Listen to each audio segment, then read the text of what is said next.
तो hello friend, तो कैसे हैं आप सभी। आई होप कि आप लोग बहुत अच्छे होंगे। प्यारे दोस्तों, आज की जीके जी इस क्लास में मैं आप सभी की माफ करिएगा। आज की इस क्लास में प्यारे दोस्तों मैंने आप सभी का क्लास 10th का, जी हाँ दोस्तों, क्लास 10th का दोस्तों काफी इम्पोर्टेंट क्वेश्चन देखने वाले हैं जो कि इकोनॉमिक्स से संबंधित। जी हाँ दोस्तों, इकोनॉमिक्स से संबंधित आज की इस वीडियो में हम क्वेश्चन को देखने वाले हैं। काफी महत्वपूर्ण है प्यारे दोस्तों, यदि आप क्लास 10th की एग्जाम की तैयारी कर रहे हैं तो चलिए आज की इस वीडियो को स्टार्ट करते हैं प्यारे दोस्तों। बिना समय देरी किए हुए आज इस वीडियो को शुरुआत करते हैं।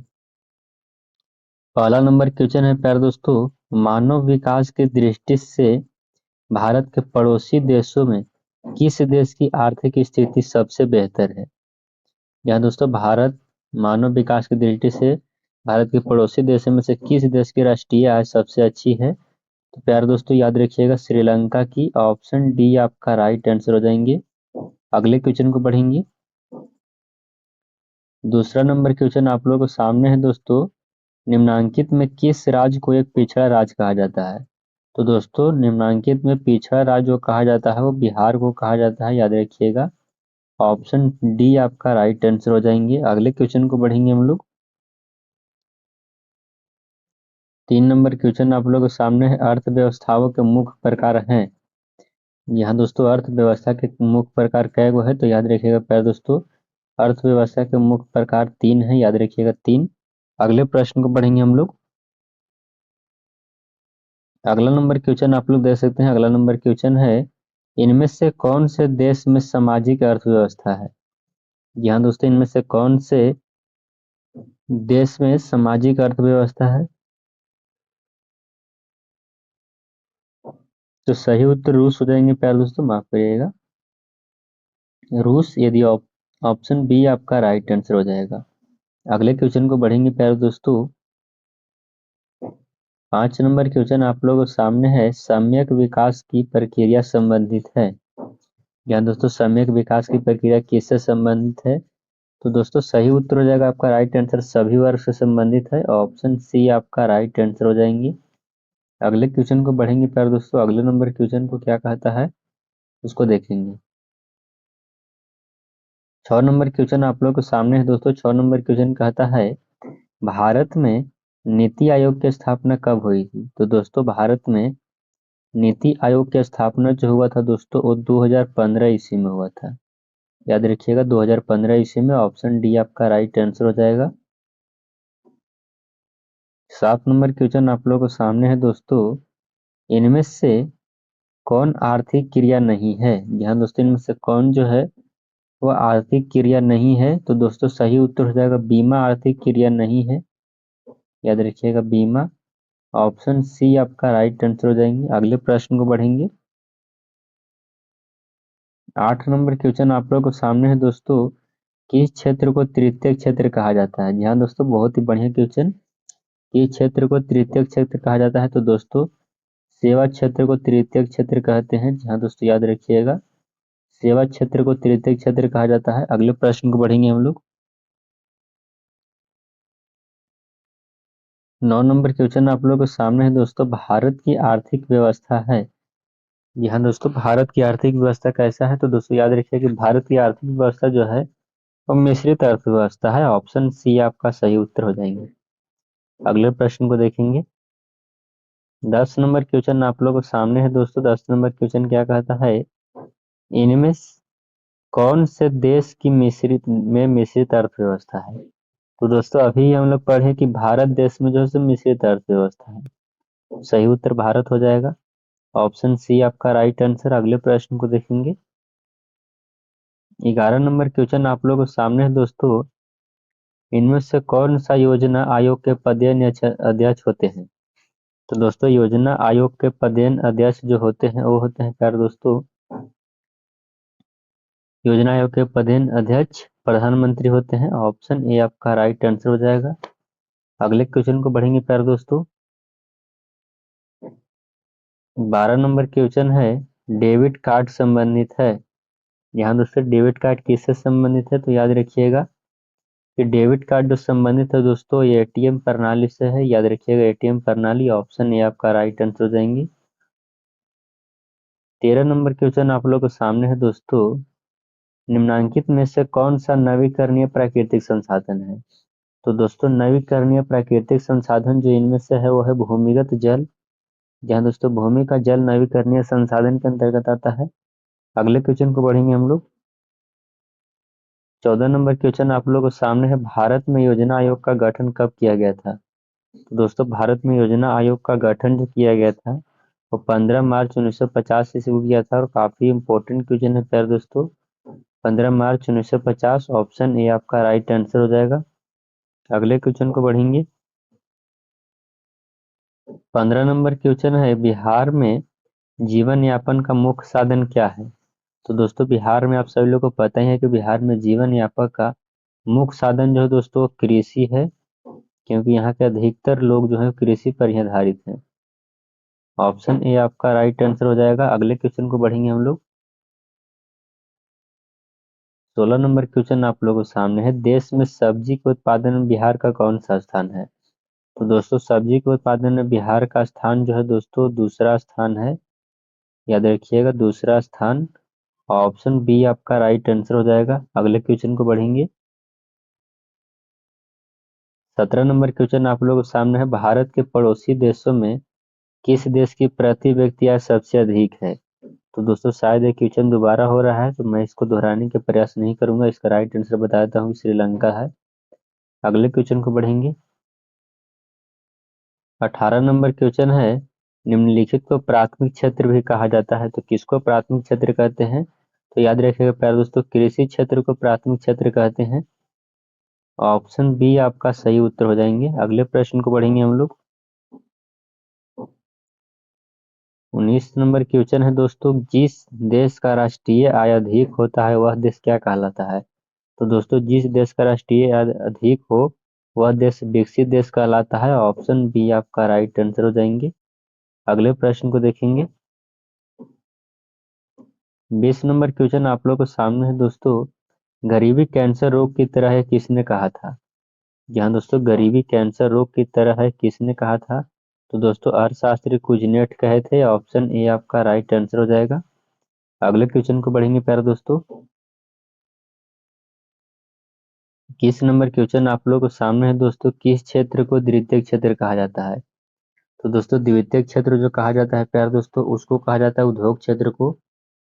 ध्यान दोस्तों याद रखिएगा कि उद्योग क्षेत्र को द्वितीय क्षेत्र कहते हैं। ऑप्शन सी आपका राइट आंसर हो जाएगा। अगला नंबर क्वेश्चन आप लोगों के सामने है दोस्तों, 11वीं पंचवर्षीय योजना की अवधि क्या है? तो दोस्तों 11वीं पंचवर्षीय की अवधि जो है प्यारे दोस्तों वह है दोस्तों 2007 से लेकर के 2012, यानी ऑप्शन डी आपका सही उत्तर हो जाएंगे।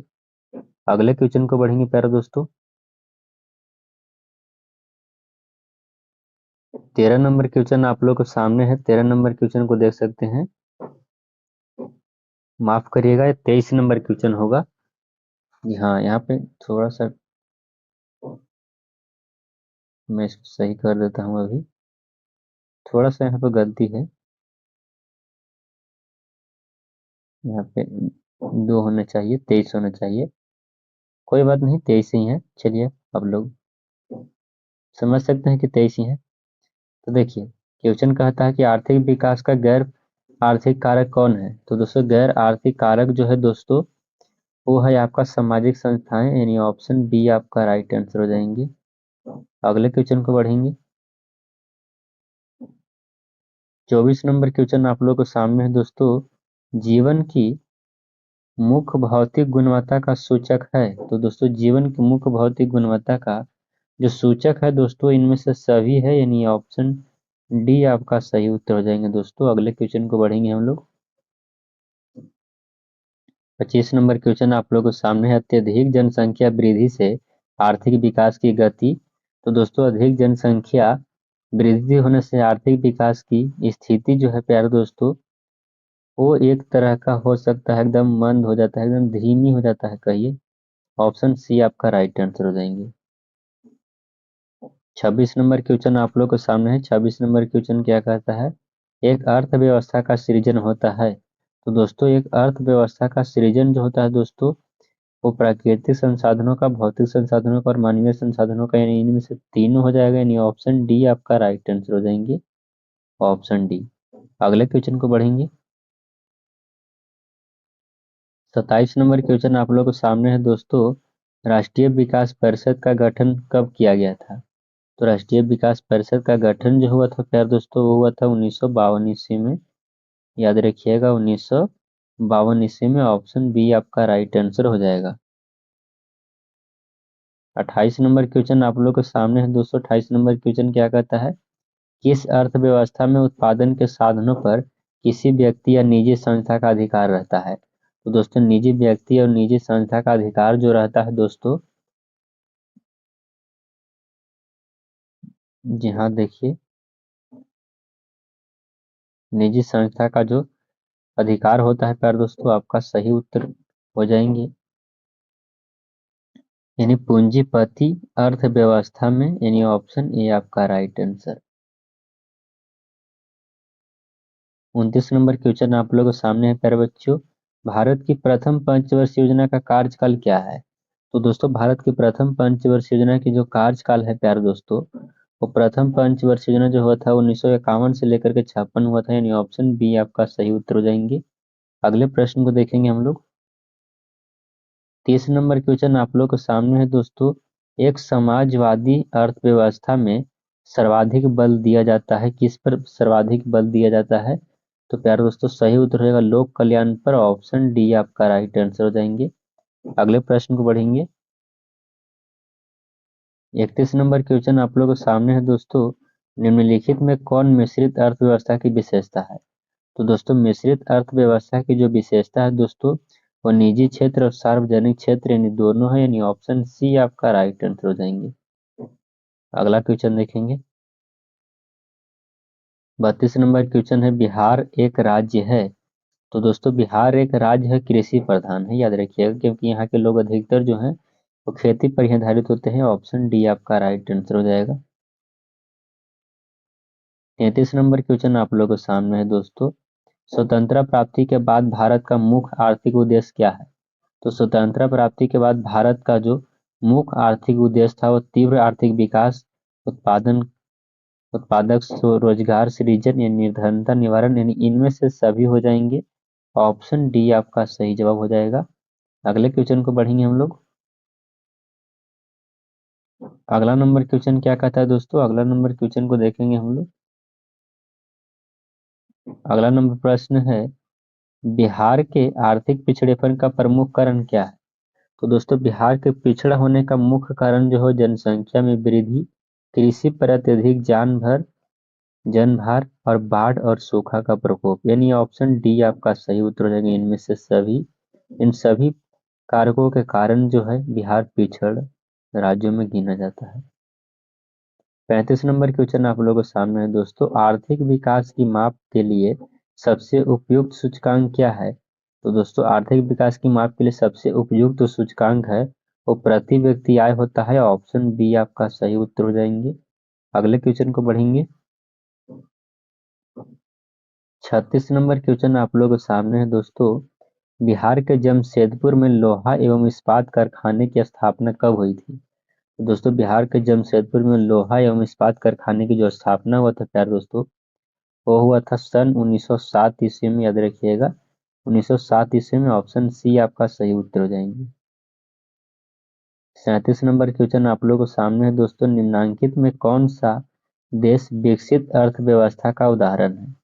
तो दोस्तों विकसित अर्थव्यवस्था का जो उदाहरण है दोस्तों, वो अमेरिका है, याद रखिएगा अमेरिका, ऑप्शन ए आपका राइट आंसर हो जाएगा। अगले क्वेश्चन को बढ़ेंगे प्यारे दोस्तों हम लोग। 38 नंबर क्वेश्चन आप लोगों के सामने है, अविकसित देशों की कार्यशील जनसंख्या का अधिकांश भाग संलग्न है? तो दोस्तों प्राथमिक क्षेत्र में, औद्योगिक क्षेत्र में, सेवा क्षेत्र में? तो दोस्तों इस क्वेश्चन का जो सही उत्तर हो जाएगा हो जाएगा प्राथमिक क्षेत्र, ऑप्शन ए आपका राइट आंसर। 39 नंबर क्वेश्चन आप लोगों के सामने है, बिहार में किस प्रकार की फसलों का उत्पादन होता है? तो दोस्तों बिहार में किस प्रकार की फसलों का उत्पादन होता है? तो दोस्तों खाद्य फसलें और व्यावसायिक फसलें यानी खाने वाली फसलें और व्यवसाय करने वाली फसलें वो दोनों उगाए जाते हैं, यानी ऑप्शन सी आपका राइट आंसर हो जाएगा। अगले प्रश्न को देखेंगे। 40 नंबर क्वेश्चन आप लोगों के सामने है दोस्तों। निम्नलिखित में से किस क्षेत्र को प्राथमिक क्षेत्र कहा जाता है? तो दोस्तों प्राथमिक क्षेत्र कहा जाता है कृषि क्षेत्र को, याद रखिएगा। ऑप्शन बी आपका राइट आंसर हो जाएंगे। अगले प्रश्न को देखेंगे। 41 नंबर क्वेश्चन आप लोगों के सामने है। आर्थिक संरचना का एक मुख्य अंग क्या है? तो दोस्तों आर्थिक संरचना का मुख्य अंग जो है प्यारे दोस्तों, वो है प्यारे दोस्तों यातायात एवं संचार। ऑप्शन सी आपका राइट आंसर हो जाएंगे। 42 नंबर क्वेश्चन आप लोगों के सामने है। आर्थिक क्रियाओं का उद्देश्य होता है। जहाँ दोस्तों आर्थिक क्रियाओं का उद्देश्य तो जीविकोपार्जन होता है। ऑप्शन ए आपका राइट आंसर हो जाएगा प्यारे बच्चों। 43 नंबर क्वेश्चन आप लोगों के सामने है। पशुपालन एवं मत्स्य पालन किस क्षेत्र का अंग है? तो दोस्तों पशुपालन और मत्स्य पालन जो है वो किस क्षेत्र का अंग है प्यारे दोस्तों? तो वो है प्राइमरी का, यानी प्राथमिक क्षेत्र का। ऑप्शन ए आपका राइट आंसर हो जाएंगे। अगले प्रश्न को देखेंगे। 44 नंबर क्वेश्चन आप लोगों के सामने है। निम्नलिखित में कौन सा सामाजिक संरचना का एक अंग है? तो सामाजिक संरचना का जो अंग है प्यारे दोस्तों वो है, इनमें से सभी हो जाएंगे। शिक्षा और प्रशिक्षण, स्वास्थ्य सेवाएं और आवास, यानी ऑप्शन डी आपका सही उत्तर हो जाएंगे, इनमें से सभी।